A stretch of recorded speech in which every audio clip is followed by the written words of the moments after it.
예전에는 그 마취를 통해서 의료사고가 많이 있었던 것 같아요. 잘 모르지만, 제가 읽은 하나의 기사에는 1941년에, 이제 당시에 소녀였는데, 맹장 수술을 했는데, 못 깨어났어요. 이제 잠이 들어가지고. 그래서 37년 동안, 코마라고 그러죠. 이제 의식불명 상태로 있다가, 결국은 세상을 떠났어요. 이제 미국이죠. 그러니까 일리노이주에, 그 이름이 이제 일렌이라고 하는 분이었는데, 이제 맹장 수술 들어갔거든요. 그래서 이제 딱 들어갔는데, 그다음부터 이제 깨어나지 못해서, 의사들이 이제 겁이 나니까 이제 며칠 있으면 깨어날 거라고 이제 주변에 부모와 더불어 가족들에게 이야기를 계속 했는데, 몇 달, 몇 년 지나도 깨어나지 않고, 결국은 혼자 저기 누워 있었고, 이제 물론 가족들이 왔지만, 결국은 어떻게 됐냐면은, 본인의 부모까지 다 세상을 떠날 때까지도 깨어나지 못했어요. 아마 슬픈 일이죠. 그렇게 살아있죠. 살아있는데 이제 의식이 불명인 상태이기 때문에 교통하지 못하는 채 37년을 지내다가 결국 1978년에 세상을 떠나게 됐어요. 부모를 먼저 보내드리고 본인이 뒤를 이어갔죠. 굉장히 슬프고 또 안타까운 그런 사건이 아닐까 생각합니다. 이런 일들이 종종 있었던 것 같아요. 이렇게 이제 기사를 보면. 이 기사를 제가 보면서 읽어가면서 그런 생각을 했어요. 뭐냐면 이 일레인이라고 하는 이 여자분에게는 의식은 있지만 새로운 의식 세계를 이렇게 살아가고 있잖아요. 그러면서 그 분에게는 세상은 두 개로 존재했던 것이 아닐까 생각해봤어요. 그러니까 시간이 두 개가 흘러가는 거죠.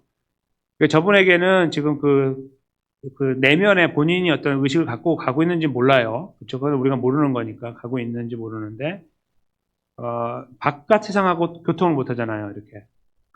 그러니까 나만의 시간을 가는 거예요. 37년 동안 이렇게. 그러면 이분은 그렇게 가고 있으면 가족들은요. 가족분들도 자기만의 시간을 가는 거예요. 서로 대화하면서 우리 딸이 어떻게 일레이 어떻게 될 것인가 이런 걸 계속 고민하고 걱정하면서 의사들도 옆에 와서 도와주면서 이 일단의 한 무리의 사람들과 그리고 여기에 한 소녀가 시간을 같이 달리고 있는 거예요. 근데 만나는 포인트가 없어요. 서로 같은 시간을 살고 있는데 서로 나란하게 가고 있는 거예요. 그래서 만나지 못하는 거죠. 저는 그 생각을 이 이야기를 읽으면서 해봤어요. 분명히 살아있잖아요. 그렇죠? 그리고 이 안에서 생각은 계속 있는지 모른단 말이에요. 그 내면을 모르니까. 코마라는 것이 완전히 생각이 멈췄다고 말하기 어렵잖아요. 계속 뇌파가 있으니까. 그러니까 이 뭔가가 있는데 깨어나지 못해서 서로 교제를 못하는 거잖아요. 그런 의미에서 저희는 이분이 이 자기의 세계에 갇혀 있다고 생각하지만 어쩌면 일레이는 자기 세계에 갇혀 있지만 저들이 왜 내 세계에 들어오지 못하지 하고 생각하고 있는지도 모른다는 거예요. 제 말씀은. 그 시간이 그리고 37년이라는 긴 시간. 어떤 한 사람의 인생이잖아요. 37년이면. 그렇죠? 짧게 사는 분들은 저보다 더 짧게 사니까 그 한 인생 이상을 이렇게 걸어가면서 본인만의 시간을 지나갔을 것이다 생각을 하는 거예요. 저는. 그래서 조금 어려워 보일 수 있지만 일레인은 일레인의 시간을 달려갔고 본인만의 시간표를 쭉 달려갔고 그 위에 모든 사람들은 그들만의 시간을 달려갔을 것이다. 서로 만나는 포인트는 없어서 교제하지 못했지만 나름의 37년을 그렇게 걸어간 것이 아니었을까 생각을 한다는 거예요. 제가 그래서 제목을 여전함이라고 잡았는데 두 가지 여전함이라고 그랬어요. 여전이라는 말은요, 저희가 그냥 이렇게 여전하다 이렇게 쓰지만 원래는 의미는 예전과 같다는 뜻이에요. 저기 한자가요. 예전과 같다. 그러니까 어떠세요? 요즘에 여전합니다. 그 말은 예전과 같다는 뜻이라는 거죠. 근데 저기 원래 의미가 있다는 거예요. 예전과 같다. 예전과 같음이 두 가지가 존재한다는 제목을 제가 잡은 것은 이 이야기 때문은 아니고요. 오늘 본문 때문인데 이 이야기가 너무나 오늘 본문하고 흡사해요. 그냥 당신은 그쪽으로 가세요. 이쪽으로. 난 일로 갈 테니까. 다시는 안 만나는 길을 가는 어떤 그런 느낌. 이제 이 슬픈 이야기 속에서는 제가 웃으며 말할 수 없지만 그런 느낌을 받았고요. 오늘 본문 이야기에서 저희는 그것을 발견하게 돼요. 어떤 의미에서 그럴까요? 사사기 참 놀라운 책입니다. 오늘 두 번째 이야기로 들어갑니다. 8절에 보시면 유다 자손이 예루살렘을 쳐서 점령하고 칼날로 그 성을 치고 그 성을 불살랐다 해서 예루살렘을 정복하는 과정을 진행하고 있는 것을 이제 느낄 수가 있고 그리고 거기에서 좀 더 나아가서 헤브론이라는 곳을 점령하게 되는데, 그렇죠? 잠시만요. 그 9절이죠. 유다 자손이 내려가서 산지와 남방과 평지에 거주하는 가나안 족속과 싸웠고, 예루살렘 그 아래에 있는 성들에 있는 사람들하고 싸웠고, 그리고 헤브론이라는 곳에 가서 가나안 족속을 쳐서 차지하게 되는데, 세세와 아이만과 달레를 죽였더라. 이렇게 역사적인 내용을 담고 있는데, 세세와 아이만과 달메는 아낙 자손의 후손이라고 불려져요. 거인이에요, 거인. 3m, 키가 3m입니다. 골리앗이 2m 95좀 됐거든요. 그러니까 오늘날에 웬만한 큰 사람하고 비교가 안 돼요. 웬만한 농구 선수가 다 이만큼 오는 거예요. 굉장히 큰 사람들인데 있었어요. 이스라엘 지역에. 한 지역에 있었는데 그 아낙 자손이라고 부르는데 그 지역에 있는 사람이에요. 거기에 이제 그 후손들 중에 다 키가 3m 가까이 되는 사람들, 세세, 아이만, 달메를 죽이게 된 거예요. 이제 그 후손이 쭉 이어져 가지고 골리앗이 나온 거예요. 몇백 년 지나 가지고. 지금은 없어졌죠. 그런 큰 사람들이. 그러나 아프리카에 가면 3m 사람들이 많아요. 거기에는. 그러니까 그쪽으로 갔는지 몰라요. 아니면은 하나님께서 그게 흩었는지 모르지만 여하튼 존재해요. 근데 일단 그때 당시에 키 큰 사람 이제 장수 3명, 세세, 아이만, 달메를 죽이고 그 땅을 차지하게 됐다는 역사적인 사실을 이제 여기 기록하고 있는 거예요. 이제 다른 말로 하면요, 유다가 승승장구하고 있는 거예요. 승승장구. 쭉쭉 나가면서 다 이렇게 다 하나님께서 주신 땅을 다 정복하는 과정들을 마무리 짓고 있다. 이렇게 이제 저희가 읽어낼 수 있는데요. 그 다음에 한 성이 등장해요. 이제 이렇게 승승장구하는 와중에 한 성을 만나는 거예요. 성 이름이 드빌이라고 하는 성이죠. 11절에. 드빌이라는 이름이 많았던 것 같아요. 그래서 원래 이름을 함께 말하고 있는 거예요. 아시는 분은 아시지만요. 여기가 지금 파크빌이잖아요. 여기 우리 동네가 파크빌이라고 부르지만요. 운전하시다 보시면 아실 거예요. 여기는 파크빌이 아니에요. 여기는 칸이에요. 칸이. 이게 이렇게 지나가시다 보면 저 아래 편말이 있어요. 여기는 칸이라고 써 있어요. 큰 돌로 해가지고. 여기는 칸이고 저 아래가 파크빌이에요. 여기 695를 넘어가야 파크빌이에요. 행정적으로. 이제 눈치 빠르신 분 보시면 아실 거예요. 이렇게. 근데 우린 여기 칸이라고 부르잖아요. 아니 저기 칸이라고 안 부르고 파크빌이라고 부르는 거. 그 비슷한 거예요. 거기 시온장로교회가 그 파크빌에 있더라고. 그럼 거기 칸인데요. 그럼 아니 거기 파크빌에 있는 시온장로교회 이렇게 말하는 것 같은 거예요.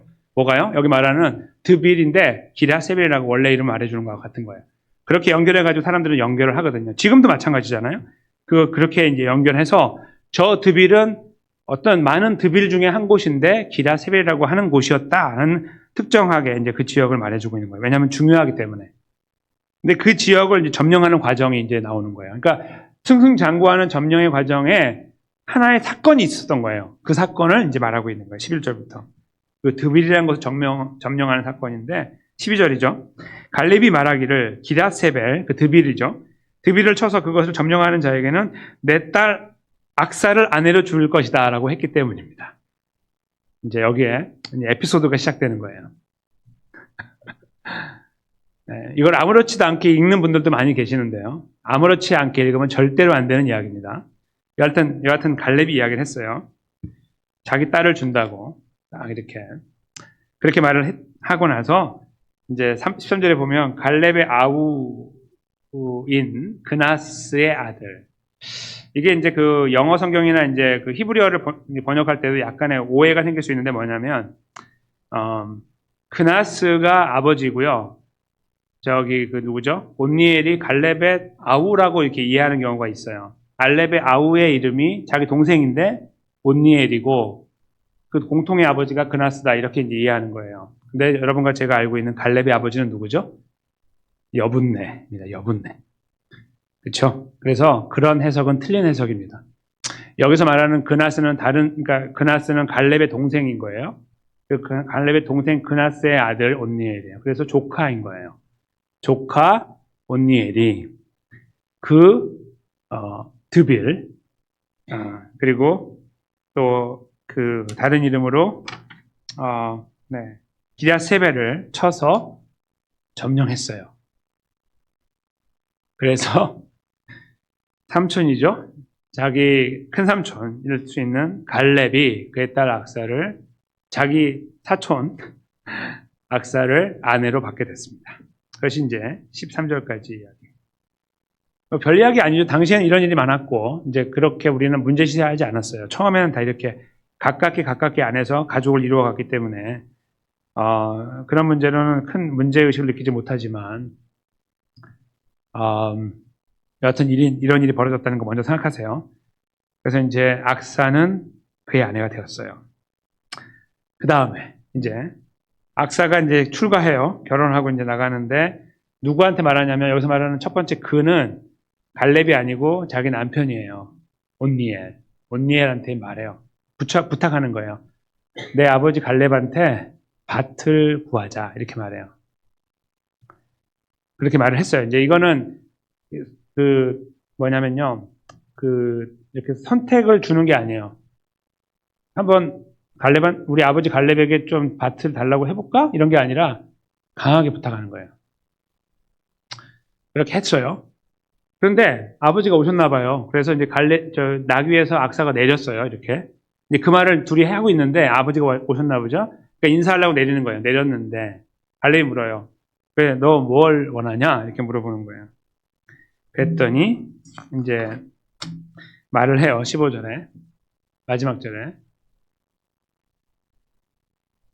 이르되 내게 복을 주소서 이렇게 말하고 아버지께서 나를 남방으로 보내시니 샘물도 내게 주소서 이렇게 말했어요. 그러니까 갈렙이 윗샘과 아랫샘을 그에게 주었더라. 별 이야기 아닌 것 같죠? 어차피 뭐 줄 건데 딸에게 이제 좋은 걸 주는 것 같다. 풍성하게 느낌을 받을 수가 있고. 근데 여기서 이제 느낌이 뭐냐면요. 지금 악사가 감정이 있는 거예요. 감정.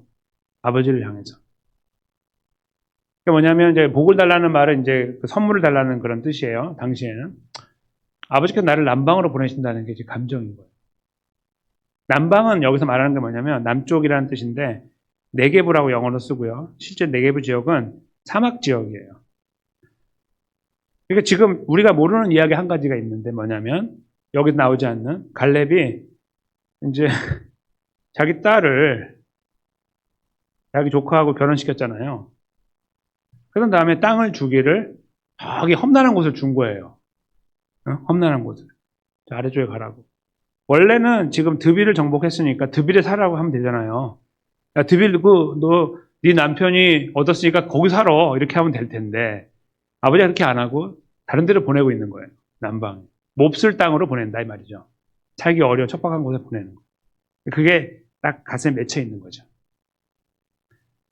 그래서 원래는 어떻게 말했냐면은 밭을 달라고 한 거예요. 그러니까 지금 여기 말하는 저기가 아니고 남방이 아니고 우리도 여기 좀 먹고 살게 해줘요. 여기 좋은 땅 많은데 그런 말인 거예요. 생각해보니까. 남편한테 우리 아버지한테 좀 이야기해가지고 우리 여기 근처에 땅 많은데 여기 하나 얻어갖고 살게 해달라고 좀 부탁해봐. 장인어른한테 이렇게 이야기를 한 거예요. 근데 그 말 할 틈도 없이 아버지가 오셔서 내려갖고 본인한테 오는 아버지를 향해서 결국 이 감정을 호소하게 된 거예요. 그게 뭐예요? 아버지께서 우리를 남방으로 보내시잖아요. 샘물이 필요합니다. 이렇게 말한 거죠. 그러니까 갈렙이 그래 알았어 하고 그 근방에 있는 샘 2개를 줬다 이제 그런 의미로 이해하게 된다는 말이죠. 악사에게 남아있는 감정은 이것뿐이었을까요? 아니에요. 이제 조금 더 땅을 파고 들어가려고 그러는데요. 잠깐 생각해 보세요. 악사가 지금 아버지가 본인 이 새로운 가정을 남방으로 보내는 것 때문에만 마음이 힘들었을까 이거예요. 아니죠. 결혼도 힘든 거예요. 내가 언제 결혼시켜달라고 그랬어요? 사촌 아니에요, 사촌. 왜 나를 결혼시켜? 잘 따져보면은 나이로 더 많을 수도 있고요. 더 적을 수도 있고요. 차이가 많을 수도 있어요. 지금 갈렙이 지금 나이가 몇 살이죠? 85잖아요. 80하고 넘었을지도 몰라요, 지금은. 그러니까 지금 굉장히 나이가 많고 딸이라고 할 때 저 막내딸 저 밑에 아주 밑이라고 했을 때 물론 차이가 좀 한참 내면 한 20대일 수 있겠죠. 빠르면. 정말 내려갔으면. 그러나 그렇지 않을 수도 있단 말이에요. 여러 가지 가능성을 놓고 볼 때 이게 굉장히 어색하고 힘든 가운데 있는 관계일 수도 있는 거예요. 우리가 느끼지 못하지만. 그런데 지금 이 결정이 어떻게 내려졌냐면 아버지 혼자 결정한 거예요. 아버지 혼자. 근데 아버지에게 있어서 갈렙에게 있어서 지금 무엇이 중요하냐면 딸 악사가 뭐 누구한테 시집가고가 중요한 게 아니에요. 아무나 나타나는 장수가 중요한 거고요. 그 장수가 무엇을 해야 되냐면 우리의 정복 과정을 끝내줘야 되는 거예요. 그러니까 그 정복 과정을 이룰 수 있는 누군가가 등장한다면 나는 기꺼이 내 딸을 주겠다는 거예요. 딸이 자기 소유입니까? 이런 황당한 경우가 다 있습니까? 그렇죠? 그런데 지금 갈렙은 자기 딸은 자기 소유에 불과한 거고 1번 그게 맞고 2번은 뭐냐면 자기 딸보다 중요한 것이 성취예요. 성취. 거기다 우리가 여러 가지 갖다 붙일 수 있어요. 좋은 것들, 미사여고 하나님의 뜻을 이루는 거죠. 좋습니다. 하나님의 뜻을 이루는데 자기 가족은 그 인격은 어떻게 되는 거야? 그 인격 한 명. 하나님의 이름으로 눌러버려요?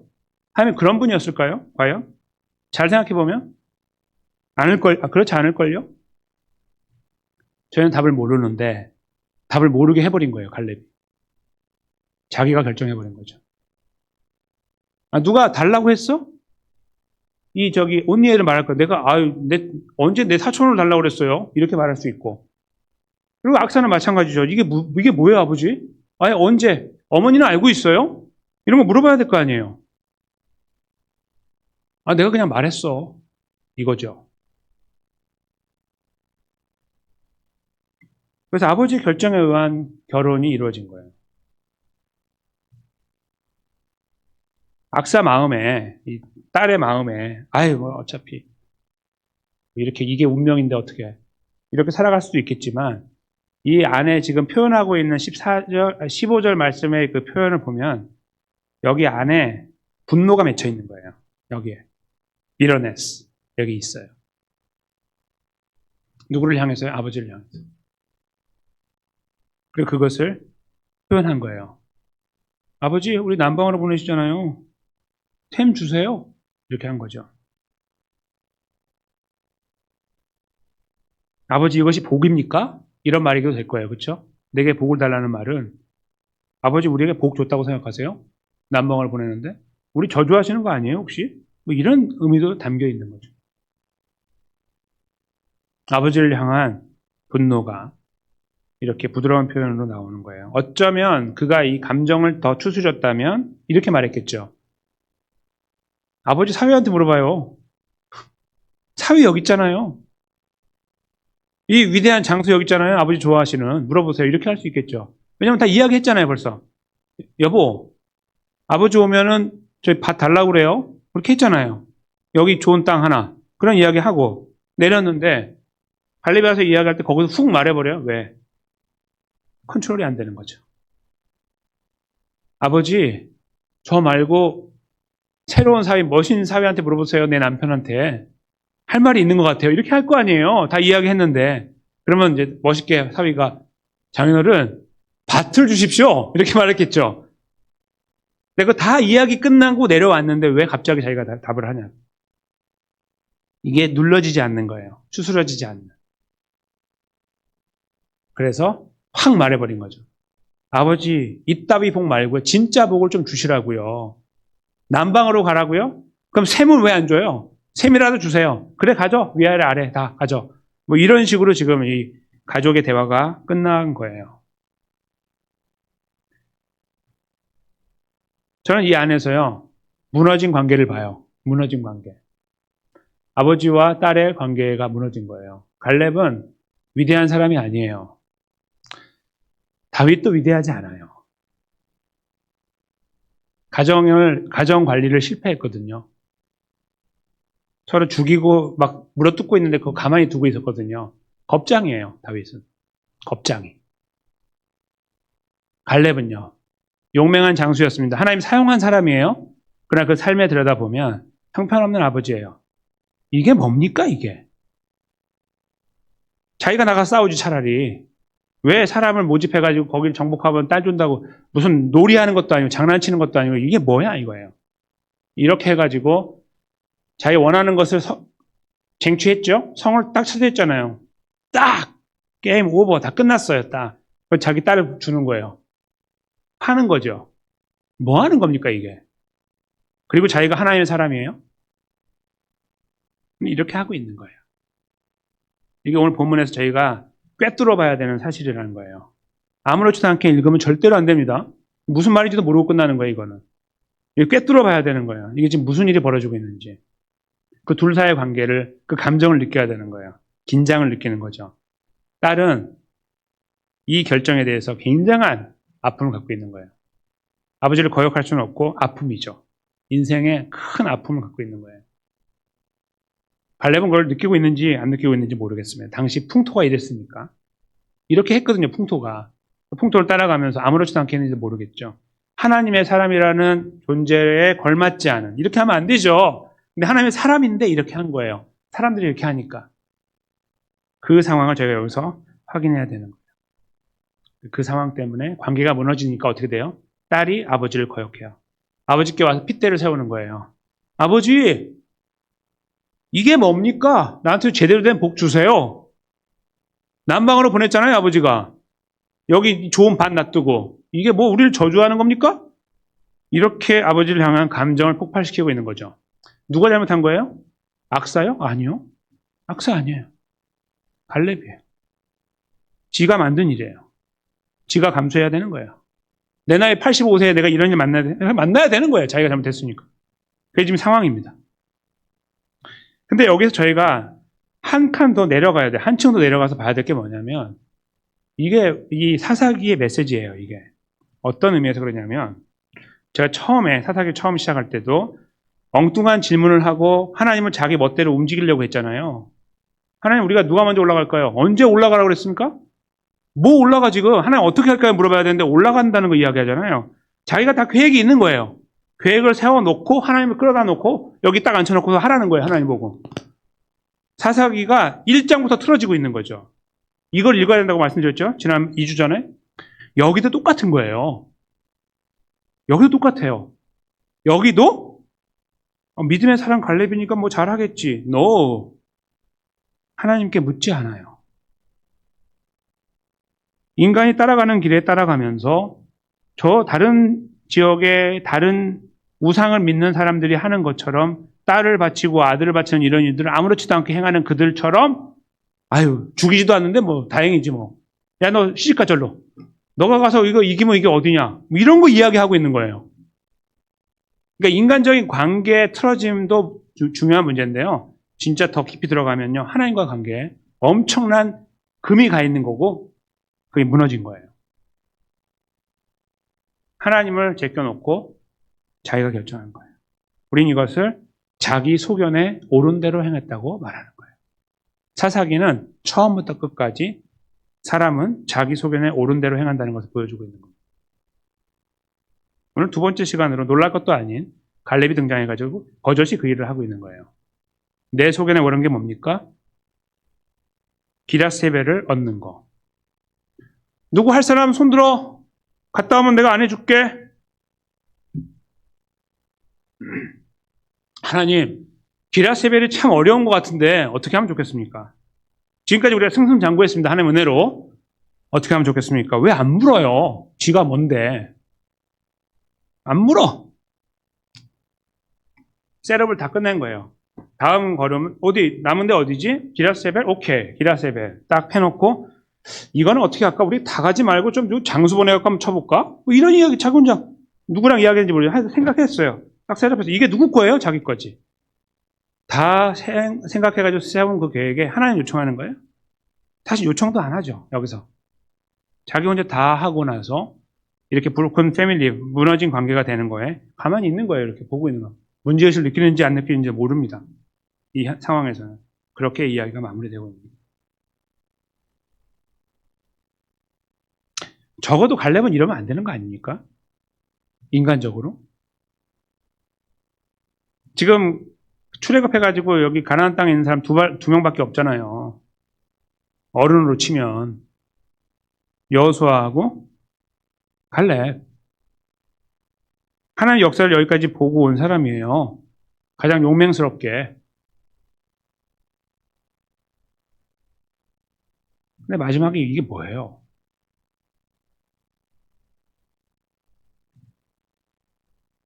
자기 소견에 옳은 대로 행하는 갈렙을 만나는 겁니다. 그리고 그 아버지를 보고서 자기 소견에 옳은 대로 행하는 딸을 만나는 거예요. 악사가 아버지가 왜 이렇게 됐지? 아버지 왜 이래요? 하다가 안 되니까 하나님, 아버지가 왜 이러세요? 똑같죠, 본인도. 하나님 안 찾고 인간의 머리로 판단하고 하는 거예요. 쏘아붙이고 할 말 다 하고 관계가 끝장나건 안 하건 내 말하고 끝내는 거죠. 아버지가 내 인생을 이렇게 만들었으니까 나 이 정도 이 정도 할 권리가 나한테 있습니다라고 말하는 거예요. 그런 모양을 여기서 느끼는 거예요, 저희가.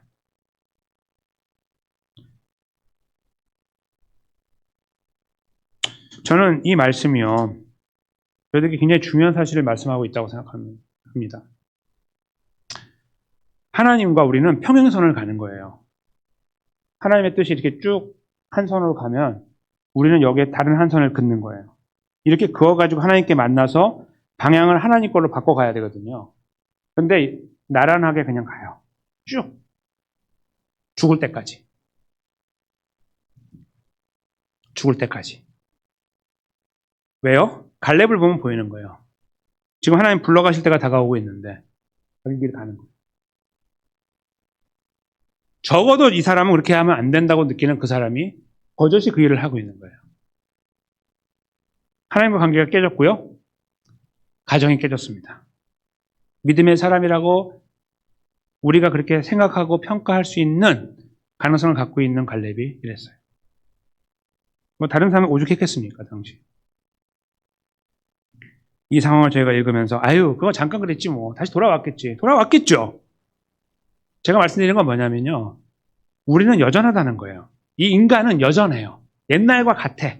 뒤하고 지금하고 같은 거예요. 내가 하나님 백성이 돼도 똑같아요.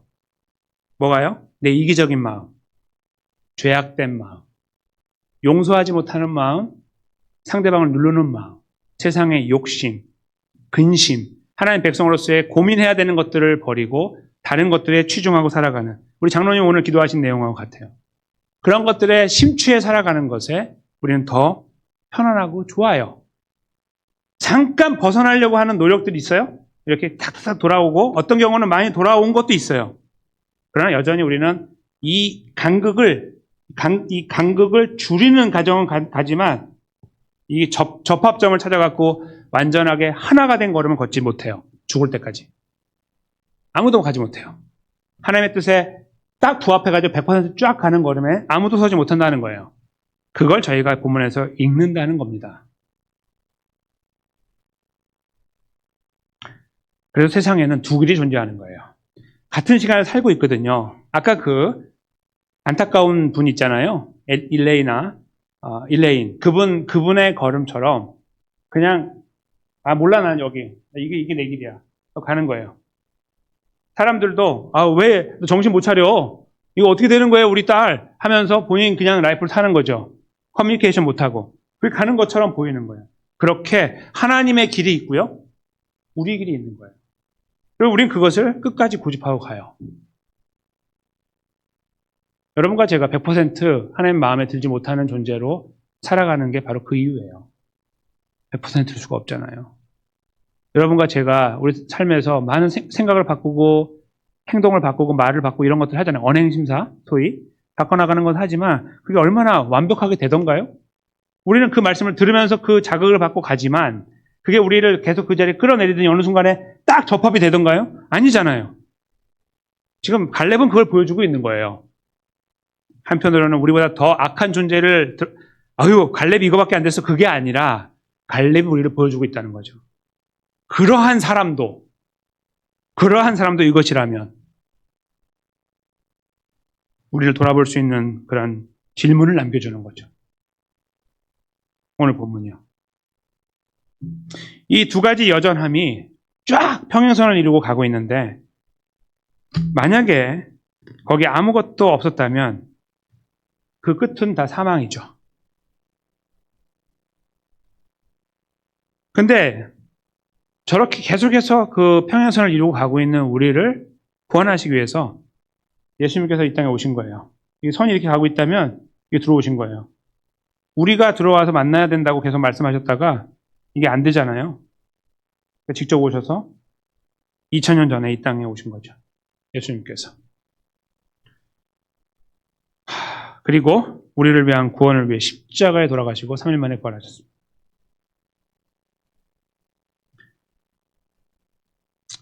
그 구원의 은혜 때문에 저희는 오늘 갈렙이 하나님 백성이라고 부름받은 것처럼 우리가 하나님 백성이라고 부름받은 거예요. 갈렙이 죄를 짓는 것처럼 우리가 죄를 짓는 거예요. 갈렙이 평행선을 긋는 것처럼 우리가 평행선을 긋는 겁니다.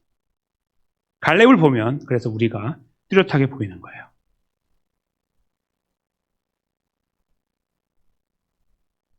이 두 가지 여전함이 여러분과 저의 삶 속에 존재하고 있는 와중에 하나님께서는 그래, 인생은 다 그래. 성경 봐봐. 다 그렇게 살잖아. 완전한 자가 있대? 라고 말씀하고 끝내는 게 아니에요.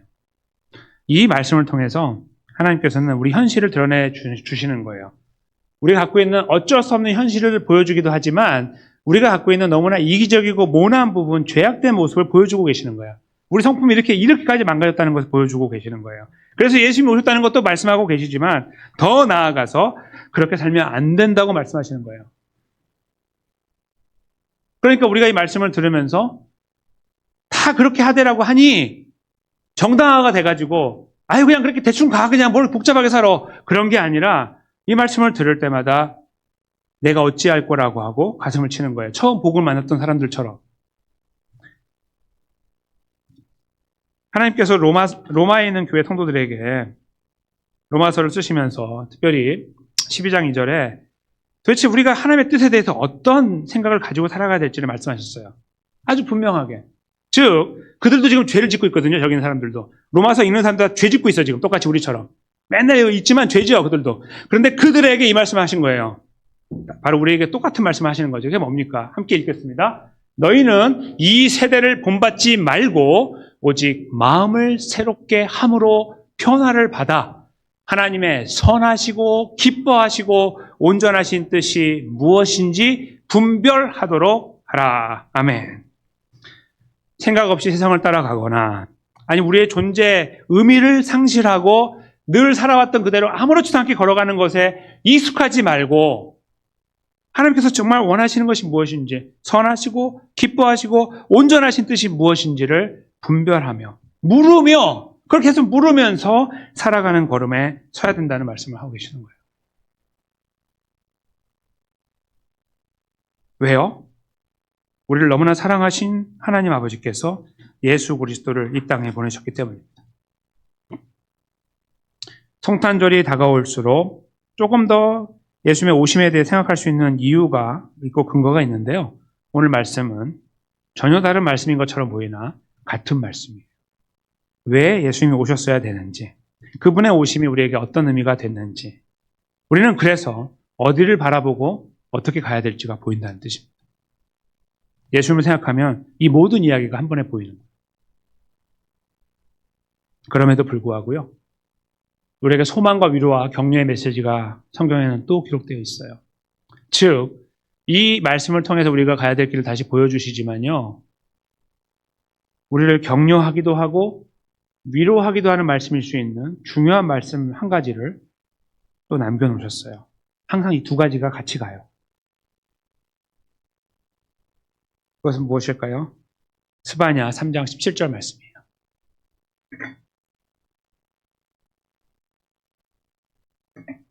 스바냐 3장 17절 말씀을 저희가 함께 읽도록 하겠습니다. 이게 우리 아버지 하나님이에요. 우리를 향한 마음입니다.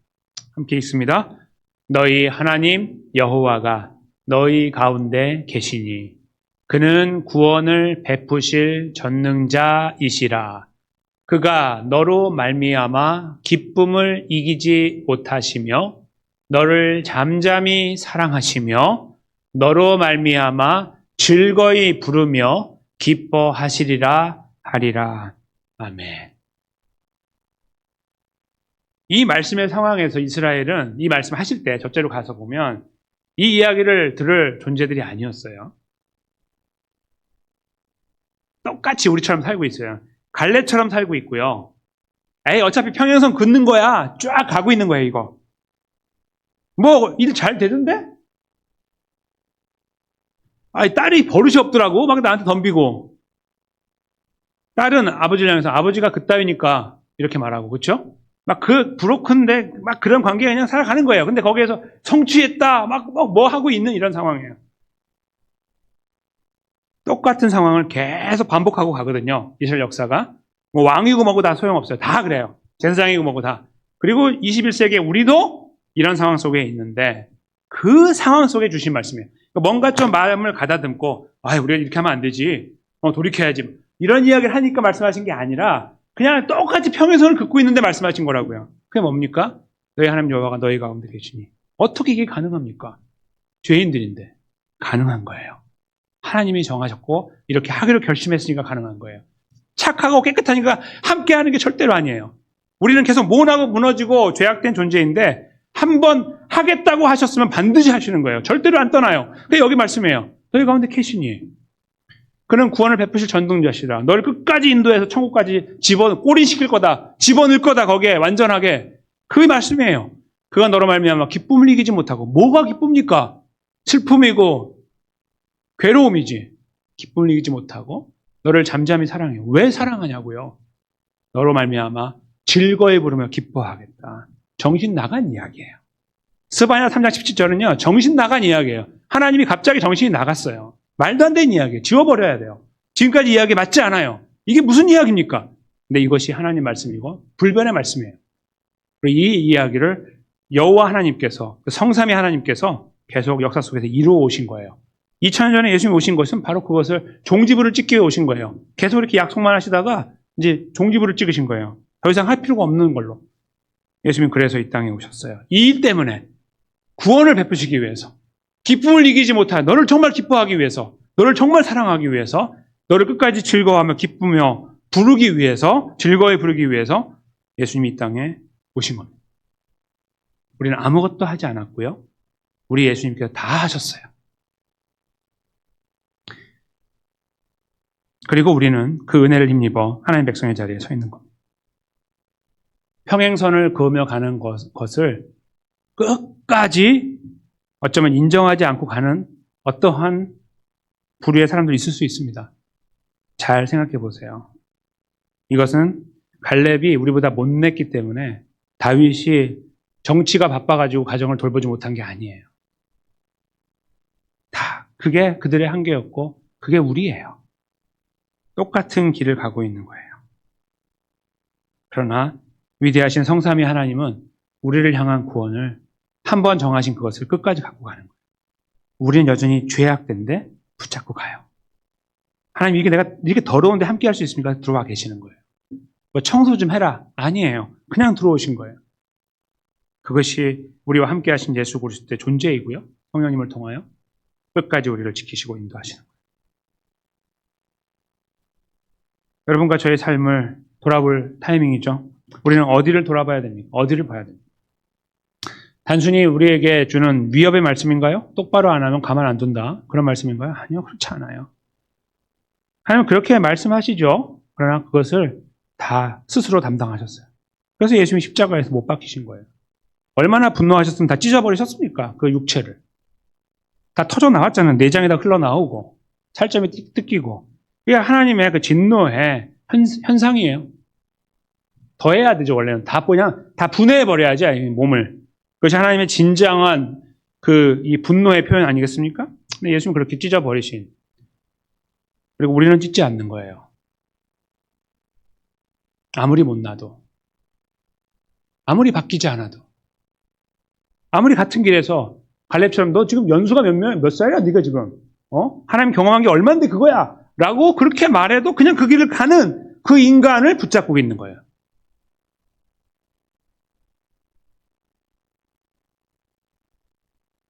그것이 우리 아버지 하나님의 사랑이고 구원의 능력입니다. 이것을 위해 예수님이 이 땅에 오셨습니다. 약 2000년 전에. 이 말씀이 여러분과 저에게 위로와 격려가 됐으면 좋겠고 소망이 됐으면 좋겠습니다. 동시에 우리 자신을 깊이 돌아볼 수 있는 말씀이 됐으면 좋겠습니다. 늘 같은 일에 반복하며 범죄하는 걸음을 걷는 거기에 소위 매너리즘에 빠져서 아무렇지도 않게 그 길에 서 있다면 이 말씀이 좀 우리를 자극했으면 좋겠습니다. 채찍을 좀 내리치기도 하고 정신 차리라고 다시 우리를 싸매주는 말씀이 되어지고 그런 말씀으로 여러분과 저에게, 특별히 저에게 다가오는 말씀이기를 원하고요. 이것이 하나님의 은혜 가운데 우리 안에 마음에 잘 박힌 모처럼 들어와서 흔들리지 않고 우리가 자꾸 그러한 어떤 잘못된 길에 생각하고 판단하고 주님을 자꾸 하나님을 계속 우리가 조종하려고 하고 뭔가 내 수단으로 삼으려고 하는 어떤 그런 자리에서 이 말씀을 근거해서 다시 돌이키고 하나님의 은혜를 구하고 우리를 불쌍히 여겨달라고, 그러한 건강하고 건전한 성도로서의 회복을 여러분과 제가 이번 한 주간의 걸음 속에서 좀 더 밀도 있게, 좀 더 이렇게 규모 있게 이루어 나가는 그런 은혜를 누리게 되시기를 예수님의 귀하신 이름으로 간절히 축원합니다.